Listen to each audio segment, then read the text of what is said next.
Hello YouTube, this is Cole at the Schwers and Gears channel. Sorry, I've been away for a little while, haven't made any new videos. My 2-year-old daughter got quite a bit of a cold, and so did my wife, and so did I. So we're back out in the garage tonight. I have in front of me a freshly sandblasted set of Cragar SS mag wheels. Now, you see these things for sale all over Facebook Marketplace, OfferUp, Craigslist, etc., with bad chrome. And a lot of guys figure once the chrome's kind of bad on them, they're not really worth buying. So I got a really good deal on these, and I wanted to come up with a kind of creative and heavy-duty solution to having them rechromed. I didn't want to pay the money. I don't think it would be really worth it to have these rechromed, especially here in California. It's very expensive. And even powder coating them presented some difficulties. So the thing with Cragar SS wheels is that this center section is aluminum. The outer hoop is steel, and there actually is a steel structure within the aluminum that's welded to the outer hoop. So because of the dissimilar metals, you have kind of an array of issues that can arise with recoating them.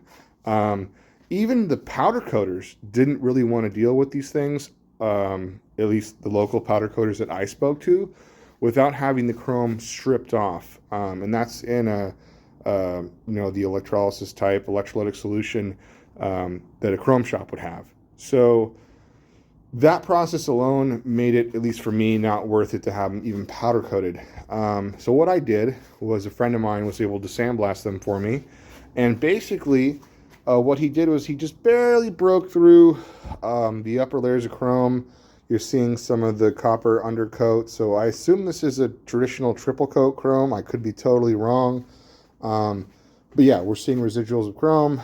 We're seeing and these, by the way, have been sitting out, so they're not flash rusting, they're not bare metal, even though they kind of look like that. It looks like plain white steel. You can see this is just one spot I've kind of sanded down in preparation for some filler. That's bare steel, that's shiny. So anyway, what I'm going to do for these wheels is I'm actually going to try to cerakote them. Now, Cerakote traditionally requires you to bake them, but more recently Cerakote has come out with a line of product in the last few years that doesn't require any bake-on treatment or such. The C series, here's the box for it, Auto and Home. I'm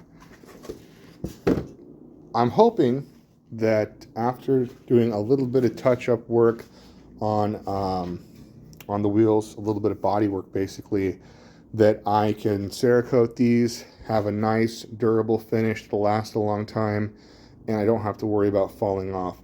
Obviously, I could do a self-etch primer. I could block them with maybe a filler primer and spray them with automotive paint. I feel like that might not be as heavy duty as a Cerakote. We'll just have to see. So what I've been doing is I did some research online, and not really in the automotive world, but I found that in the firearm community that it's common practice to use JB Weld as a filler underneath Cerakote. So the stipulation to that was basically that it's totally outgassed and fully cured.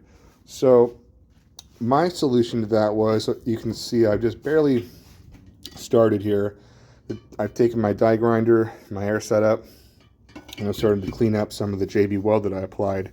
I'm nowhere close to done, but I'm getting there, and smooth it all out prior to Cerakoting. What I came up with for this solution, or as a solution to ensuring the JB Weld is fully cured, is I basically stuck one of the wheels, that one there, in my sandblast cabinet, and I put a space heater in there, and it got cooking. I can't give you an actual number. It probably got about 200 degrees in there, and the JB Weld appears to be fully cured. I'm only going to have a very, very light skim coat of JB Weld on there. So I'm hoping things are going to adhere well. The Cerakote will cure properly. That's at room temperature. And these things should be pretty cool. Some of the problems that I read about and was told about from some of the powder coaters and chrome platers that I spoke to, you know, like I said, had to do with the dissimilar metals. Apparently, if you rechrome these things, you can get what they call nickel staining, where the nickel in the triple coat chrome process will sort of peek through the chrome, and you get like a yellow stain. And was the ones I saw were like around these the aluminum spokes, where the aluminum hits the steel. You can have that issue. And several of the powder coaters I spoke to mentioned to me that even powder coating over the sandblasted chrome could result in poor adhesion or future adhesion issues. So rolling down the road someday, you get a rock chip and then just sheets of it fall off. I don't know if that's real. Excuse me. I don't know what the likelihood of all those things happening really are, but I figured, hey, Cerakote's pretty heavy duty from what I hear. It's inert, and it should give me a pretty durable finish. I paid, like I said, almost nothing for these things. They're kind of a dime a dozen once that chrome goes bad. So these wheels are Unilug. They're going to go on my 1940 Chevy Coupe, hopefully, if they come out nice. But anyway, guys, look out for the future videos. I should have an update pretty soon on doing at least one of the wheels as a test batch with some results for you. So keep on working on your projects and have a good one. I'm out.